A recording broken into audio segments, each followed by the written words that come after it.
Hello, अस्सलाम वालेकुम।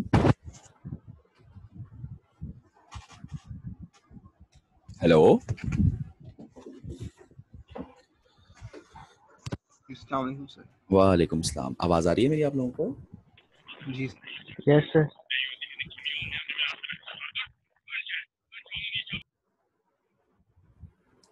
अच्छा, ऐसा है कि टाइम कम है, बच्चे अभी कम ही आए हुए हैं, सिर्फ 12 स्टूडेंट्स मौजूद हैं, तो मैं अटेंडेंस कॉल नहीं कर रहा हूँ, मैं स्टार्ट कर रहा हूँ। ठीक है, मैं शेयर कर रहा हूँ स्क्रीन। भाई आप लोग तैयार हैं? हेलो। Yes sir. हाँ, कॉपीज़ वगैरह निकाल लीजिए और मैं स्टार्ट करता हूँ। शेयर कर रहा हूँ मैं स्क्रीन लेक्चर पे अपनी। जी, ये लास्ट टाइम हम लोगों ने 10 लेक्चर स्टार्ट किया था और मैं आप लोगों को ये भेज भी चुका हूँ स्लेट पर। इसमें हम लोगों ने डीसी मोटर्स और डीसी जनरेटर्स का चैप्टर है, यानी डीसी जनरेटर डीसी मोटर दोनों इसमें आएंगे चैप्टर 9 में। और डीसी मोटर्स हमने स्टार्ट की थी जिसमें मैंने आपको टाइप्स और उसकी इक्विवेलेंट सर्किट करवा दिया था। ठीक है, और हमने मैग्नेटाइजेशन कर्व तक काम कर लिया था यहाँ से, यानी इस कर्व से काम स्टार्ट करना है आज। यहाँ तक कोई सवाल है किसी का पिछले लेक्चर से रिलेटेड? कोई अगर क्वेश्चन हो या कोई प्रॉब्लम हो तो पूछ लीजिए, नहीं तो मैं आगे स्टार्ट कर रहा हूँ। जी, एनी प्रॉब्लम? No sir. अच्छा, इसको हम स्टार्ट करते हैं। देखें, मैंने आपको लास्ट टाइम बताया था कि ये क्या चीज़ लिखी हुई है, that is flux, that is flux. और ये क्या चीज़ है, दैट इज़ एमएमएफ। अगर आपको याद हो तो ये वाला ग्राफ मैग्नेटाइजेशन कर्व कहलाता है, और चैप्टर 1 से और लेक्चर नंबर तो याद नहीं मुझे, लेकिन वीक 1 से हम तकरीबन ये ग्राफ पढ़ते चले आ रहे हैं। ठीक है ना? आज भी हम इसी ग्राफ को पढ़ेंगे, मगर हम इसको मॉडिफाई करेंगे अपने सिनेरियो के अंदर। और वो मॉडिफिकेशन कैसे हो रही है वो अभी आपने नेक्स्ट स्लाइड में देखा था। ये चले मैं दिखा देता हूँ आपको। नेक्स्ट स्लाइड में हमारे पास ये देखिए, ग्राफ किस चीज़ का बना हुआ है, EF वर्सेस IF, यानी field current versus internal generated voltage. आप कहेंगे सर ये कैसे? आए वापस आते हैं। देखिए, ये MMF है, ये क्या चीज़ है, ये होती है मैग्नेटिक फील्ड की रिप्रेजेंटेशन। तो मैग्नेटिक फील्ड कौन सी होगी मशीन में? अगर आपसे सवाल किया जाए कि भाई मैग्नेटिक फील्ड कौन सी होगी, तो आप कहेंगे कि मैग्नेटिक फील्ड जो असल होती है, यानी कि जिसको असल रिक्वायर्ड है, यानी एक तो होती है ना, जैसे आर्मेचर फील्ड आई थी जिसको आपने कहा था कि आर्मेचर रिएक्शंस हो गए, वो तो बाय प्रोडक्ट्स एक तरह से। जो मेन फील्ड होती है वो कौन सी होती है, जो पोल्स आप रखते हैं, वो आप परमानेंट मैग्नेट से आप रखेंगे या फील्ड वाइंडिंग से रखेंगे। तो मैंने आपको बताया था 90% किससे रखी जाती है, फील्ड वाइंडिंग से। तो फील्ड वाइंडिंग से रखने का मतलब ये कि ये एमएमएफ जो जनरेट हो रही है ये फील्ड की वजह से जनरेट हो रही है। तो फील्ड की वजह से जनरेट होने का मतलब हुआ कि एमएमएफ का फॉर्मूला होता है F=N I। आप सब जानते हैं एम्पियर टर्न्स, ये हमने पढ़ा हुआ है। तो इसके अंदर ये जो I है ये कौन सा होगा? अगर ये फील्ड वाइंडिंग की वजह से पैदा हो रही है तो I कौन सा होगा? क्या कहते हैं आप लोग? ये I कौन सा होगा? Field currents. बिल्कुल ठीक। तो इस I को मैं क्या ये नहीं कह सकता हूँ कि I जो है वो मेरे पास क्या है, ये फील्ड करंट है IF। इसको लिख लीजिए कि फील्ड करंट IF है। इट मीन्स अगर आप गौर करें तो आप कहेंगे कि यार एफ एमएमएफ जो है वो बराबर है एन आई एफ के। तो एन तो कांस्टेंट है, तो क्या मैं ये चीज लिख सकता हूँ एफ एमएमएफ प्रोपोर्शनल है आई एफ के? बताएं आप। Yes sir. इट मीन्स क्योंकि एन तो कांस्टेंट है ना, तो जैसे जैसे फील्ड करंट वेरी करेगा वैसे वैसे एमएमएफ वेरी करेगा। तो ये तो हो गई एक बात। दूसरी बात जरा यहाँ आ जाए। यहाँ पर अगर मैं ये का फॉर्मूला देखूं तो ये का फॉर्मूला हमारे पास क्या होता है, आप सब जानते हैं। ये का फॉर्मूला जानते हैं भी है कि नहीं जानते? अभी तो ड्राइव किया था हम लोगों ने। E equals to A phi omega, और अगर प्राइम लगा दूं के फाई ओमेगा, और अगर मैं यहाँ प्राइम लगा दूं तो ये ओमेगा पे क्या लग जाएगा, एन लग जाएगा। एन। बहरहाल दोनों सूत्रों में आप ये देखें कि अगर मैं कहूँ आपसे ये ए है के फाई, ये क्या है, इसको थोड़ा सा नीचे रखता हूँ, ये ए है। ये के प्राइम तो कांस्टेंट है ना, के हो या के प्राइम हो कांस्टेंट है कि नहीं, बताइए? के हो यस या सर। कांस्टेंट है। इसी तरीके से अगर मैं कहूँ कि एक मशीन को किसी खास स्पीड पे ही ऑपरेट कर रहा हूँ मैं, उस स्पीड को वेरी नहीं हो करवा रहा, तो ओमेगा हो या एन हो, दोनों ये भी क्या बन जाएंगे, बताएं कांस्टेंट्स। अगर किसी खास स्पीड पर हम इसको चला रहे हो मशीन को, तो ओमेगा और एन दोनों, यानी दोनों में से जो भी होगा वो कांस्टेंट होगा इसका। इट मींस अगर ये दोनों कांस्टेंट हो जाएं तो हम कह सकते हैं ना कि ये जो ई है ये भी डायरेक्टली प्रोपोर्शनल किसके हो जाएगा, बताइए। फाई के। बिल्कुल ठीक, ये भी डायरेक्टली प्रोपोर्शनल किसके हो जाएगा, फाई के, फ्लक्स के। तो अच्छा, इसी यानी इसमें हमने ये कंडीशन जरूर दी है कि हमारे पास ये जो हो, यानी कि स्पीड जो हो वो किसी खास स्पीड पे चल रही है, ये कंडीशन जरूर है हमारे पास। तो ये 5 के हो जाएगा।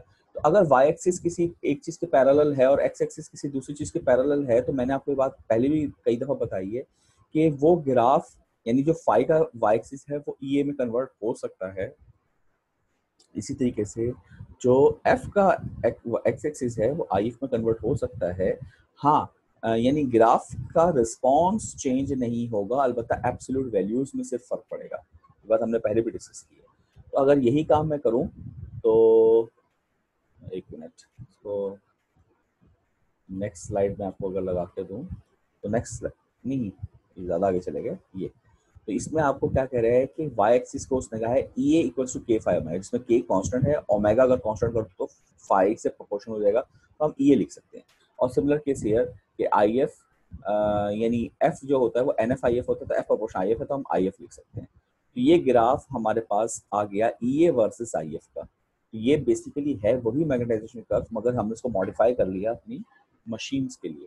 तो आज के बाद हम ये कर्व इस्तेमाल करेंगे और मशीन्स की जो अननोन चीज़ें होंगी वो इससे हम फाइंड आउट कर सकते हैं।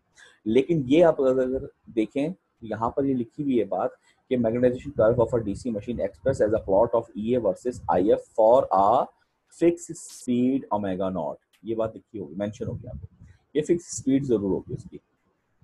ठीक है जी, तो ये वही तमाम चीज़ें हैं। इसमें कोई सवाल है तो पूछ लीजिए, क्योंकि इसमें वही बातें लिखी हैं जो मैंने अभी आपको बताई हैं। जी, एनी क्वेश्चन? ओके, चलिए जरा आगे चलता हूँ। इसके बाद, हाँ, इसके बाद हम हेडिंग देंगे, मोटर्स को बारी बारी पढ़ेंगे। तो देखिए मैंने 5 टाइप्स आपके पास लिखवाई थी। कौन कौन सी थी? Separately excited, shunt, permanent magnet, series और कंपाउंडेड। इसमें जो पहली 2 टाइप्स हैं वो एक साथ ही डिस्कस की जाती है नॉर्मली। तो हेडिंग दीजिए separately excited and shunt DC motor. लिखिए separately excited and shunt DC motor.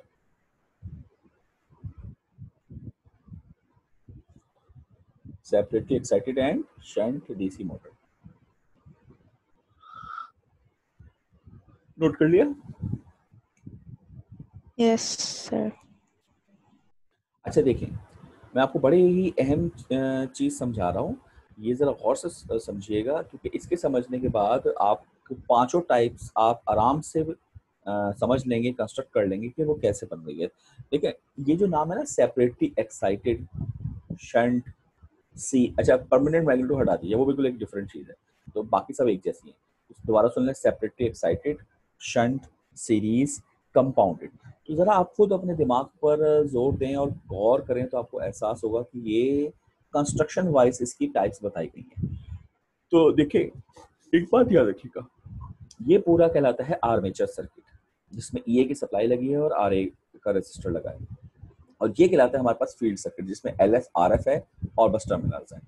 तो जब भी हम कोई मोटर बनाने जाएंगे तो आप याद रखें कि आर्मेचर सर्किट अपनी जगह नहीं बदलेगा, ये एज इट इज रहेगा, सारा काम होगा फील्ड पर। तो जितने नाम आपको बताए गए हैं वो सब के सब फील्ड के लिहाज से बताएंगे, क्योंकि इसमें कोई तब्दीली नहीं आएगी। तो देखें, अगर मैं कहूँ पहली टाइप कौन सी, आप कहेंगे सर सेपरेटली एक्साइटेड। इसका मतलब क्या है कि आर्मेचर सर्किट तो हमेशा ऐसे ही रहेगा। तो ऐसा रहेगा का क्या मतलब है, ईए रहेगा, आरए रहेगा, यहाँ पर टर्मिनल्स होंगे, करंट अंदर आ रहा होगा, क्योंकि ये मोटर है, जनरेटर होता तो बाहर जाता, अंदर आ रहा है, इसका मतलब बाहर क्या चीज लगी होगी, सप्लाई लगी हुई होगी। मैं यहाँ पे बना देता हूँ, बाहर क्या चीज लगी होगी, सप्लाई लगी हुई होगी। ये कौन सी सप्लाई है, ज़ाहिर है जो मोटर को आप सप्लाई दे रहे हैं, मेन सप्लाई, तो इसको मैं फिलहाल आर्मेचर सप्लाई कह देता हूँ। ठीक है जी, ये लगी हुई होगी। अच्छा, क्योंकि आर्मेचर को प्रोवाइड करें आप, आर्मेचर सप्लाई है। तो अगर फील्ड सर्किट को मैं अलग से एक और सप्लाई दे दूं यहाँ पर डिफरेंट, और उसको मैं फिलहाल यहाँ पे नाम दे रहा हूँ फील्ड, तो इसका मतलब ये हुआ कि डुअल सप्लाई हो गई, कि एक सप्लाई तो आर्मेचर की है। तो इसको अब बार बार हम डिस्कस नहीं करेंगे, मैंने जैसे बताया कि ये तो हमेशा circuit as it is constant रहेगा। तो अगर मैं एक सप्लाई दूं और इसको कांस्टेंट सर्किट, और फील्ड को मैं अलग से रखूं, अलग रखूं और अलग सप्लाई दूं, तो इसी को हम कहते हैं सेपरेटली एक्साइटेड डीसी मोटर। क्योंकि देखें आप सेपरेट करके एक्साइट कर रहे हैं, तो ये तमाम नाम किस पर डिपेंड करेंगे? सिर्फ और सिर्फ फील्ड पर। मैंने कहा ना आर्मेचर कांस्टेंट रहेगा, आर्मेचर ऐसे ही रहेगा जैसा है। तो मेन किस पर होगा? फील्ड पर काम होगा। तो सेपरेटली एक्साइटेड का क्या मतलब है? अगर आपसे कोई पूछे भाई what is the meaning of separately excited, आप कहेंगे फील्ड को अलग से सप्लाई देना। तो ऐसी मोटर की खासियत ये होती है कि इसमें दो डिफरेंट सप्लाईज होंगे। ठीक है, ये हो गई पहली चीज, सेपरेटली एक्साइटेड। दूसरी हमारे पास क्या है? शंट। और मैंने आपको कहा था कि शंट भी सेपरेटली एक्साइटेड के साथ ही चलेगी। तो शंट का क्या मतलब होता है जी, बताइए जरा।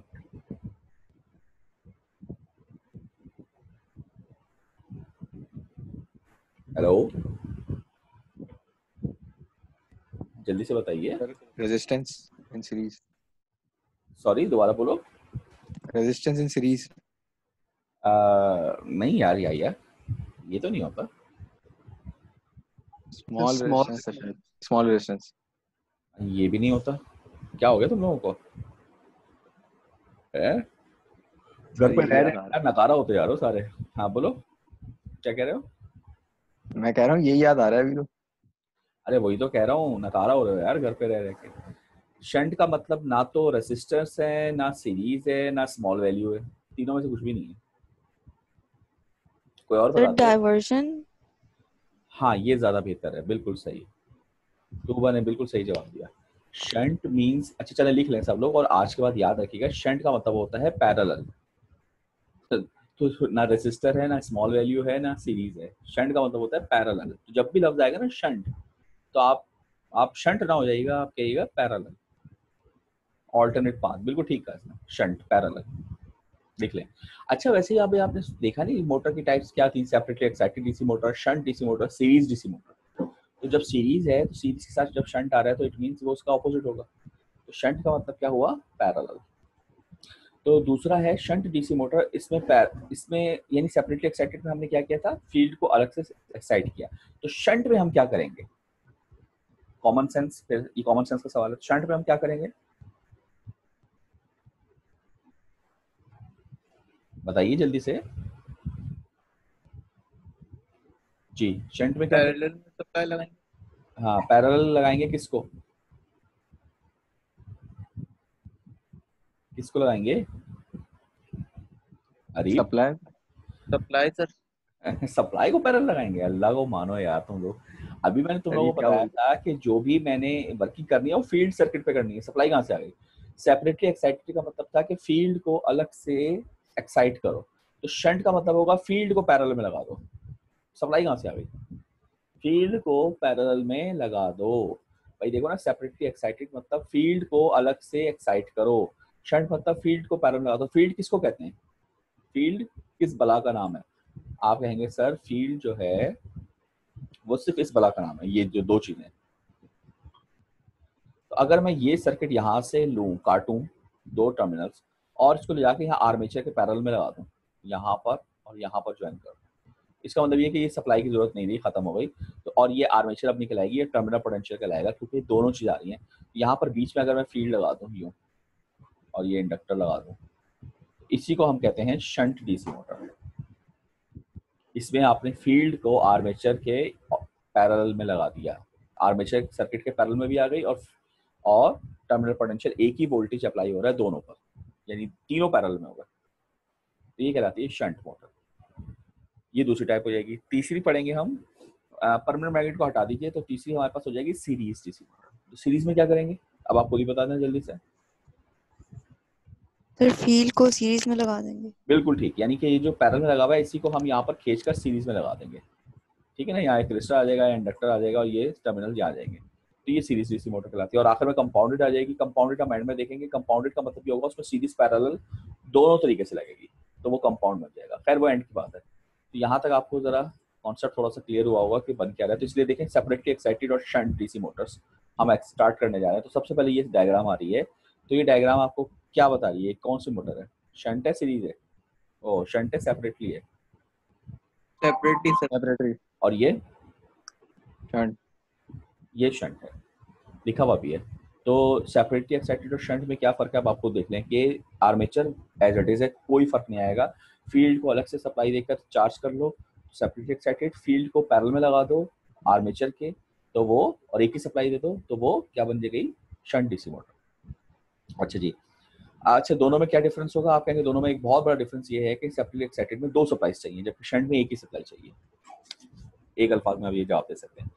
अच्छा अब जरा आप इसको एनालाइज कर लीजिए। तो सबसे पहले एनालिसिस में यही पे बता देता हूँ क्योंकि बहुत आसान है।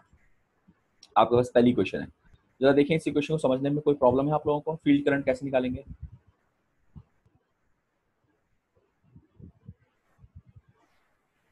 जल्दी से बताइए। नहीं सर, नहीं प्रॉब्लम है, मुझे है प्रॉब्लम, आपको नहीं है प्रॉब्लम?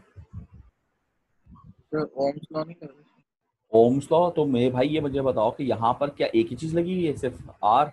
इतनी सारी चीजें तो लगी। चलिए आप कहेंगे ये तो लम्प्ड कर दिया आर एफ के अंदर, तो ये पूरा आर एफ कहला रहा है, मगर ये एल एफ भी तो था, एल एफ को तो यहाँ पे लिखा ही नहीं, इग्नोर कर दिया, वजह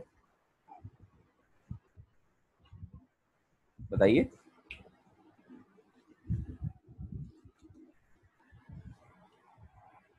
सर डीसी सप्लाई में इंडक्टर शॉर्ट हो जाता है। हाँ जबरदस्त यार जाग रहे हो यार वेरी गुड भाई, सही आंसर आ गया। मैं ये सोचा था आंसर नहीं आएगा, क्योंकि ये जो अक्सर क्लासेस में मुझे ये एक सवाल मेरे कॉमन होते हैं, हर क्लास से मैं पूछता रहता हूँ, तो आता नहीं है नॉर्मली। बिल्कुल ठीक, वेरी गुड वेरी गुड, अरे वेल डन। भाई इंडक्टर शॉर्ट होता है डीसी के अंदर, तो ये लगा हुआ ही नहीं है, ये मौजूद ही नहीं है, तो ये वी एफ डीसी है, आई एफ डीसी है, वेरी गुड आंसर। तो ये मौजूद ही नहीं है, शॉर्ट है, तो भाई यही बचेगा। ओके अब आगे चलते हैं। नेक्स्ट हमारे पास है अगली क्वेश्चन, बताइए ये कोई प्रॉब्लम है इस क्वेश्चन में कोई आपको? नहीं सर। क्यों, कहाँ से है ये क्वेश्चन?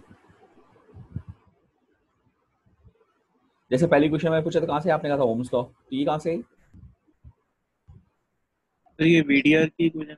गलत, Kirchhoff's voltage law, KVL. KVL. KVL है ना, ये देखो केवीएल लगा हुआ है। अच्छा तीसरी क्वेश्चन, इसमें कोई प्रॉब्लम, लाइन करंट और आर्मेचर करंट बराबर है, क्योंकि यहाँ पर अभी तो बराबर है, शंट में बराबर नहीं होंगे, तो बराबर है ना यहाँ पर एक ही जगह। तो ये क्वेश्चन क्लियर है सबको? Yes sir. हाँ तो ये बहुत आसान है, सेपरेटली एक्साइटेड का न्यूमेरिकल बहुत आसान होगा, क्योंकि उसमें तो सब कुछ अलग अलग दिया हुआ है ना, कोई प्रॉब्लम ही कोई नहीं है। असल मसला कहाँ आएगा, शंट में आएगा। अब शंट की तरह क्वेश्चन देखते हैं, जरा देखें पहली क्वेश्चन, ये क्वेश्चन पे कोई प्रॉब्लम? आई एफ करंट कहाँ से गुजर रहा है, यहाँ से, और ये तीनों पैरेलल में है, तो ये वोल्टेज इस पर आ रहा है, तो वीटी ओवर आ रहा है, क्लियर? Yes sir. दूसरी केवीएल इक्वेशन लगाई हुई है, तो चेक करें केवीएल सही लगा है, ये पूरी loop.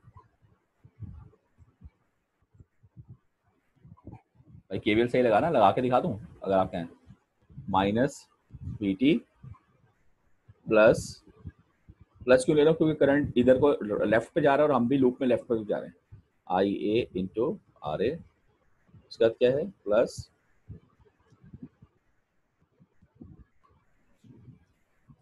E A equal to 0। इससे आप बना लेंगे, आपकी यही क्वेश्चन बनेगी, V T equal to V T इधर ले जाए तो V T equal to E A plus I R है। ठीक है भाई, क्लियर? Yes sir. और ये क्वेश्चन चेक कर लें, ये सही है, आई एल बराबर है आई ए प्लस आई, ये कहाँ से आई, कैसे आई? KCL sir. Very good, Kirchhoff's current law, बिल्कुल ठीक। तो ये तीनों इक्वेशंस हो गई आपके पास, किसकी, शंट की। तो ये जरा नोट भी कर लीजिएगा इक्वेशंस ना, क्योंकि अभी इस पे आपको वर्किंग करनी है। अच्छा जी आगे चलते हैं। इसके बाद हमारे लिए ये देखें, ये वही डिटेल लिखी है जो मैंने अभी आपको बताई थी कि सेपरेटली एक्साइटेड में फील्ड सर्किट को हम अलग से सप्लाई देके काम कराएंगे, जबकि शंट में क्या होगा, field circuit power directly armature से हासिल करेगा। ठीक है, इसके बाद ये सबसे इंपॉर्टेंट टॉपिक है, हेडिंग दीजिए terminal characteristic of a shunt DC motor. Terminal characteristic of a shunt DC motor, ये आप हेडिंग दीजिए। मैं मीटिंग दोबारा शुरू कर रहा हूँ, टाइम ओवर हो रहा है। आ जाएं, जल्दी से आ जाएं, मीटिंग दोबारा स्टार्ट करो।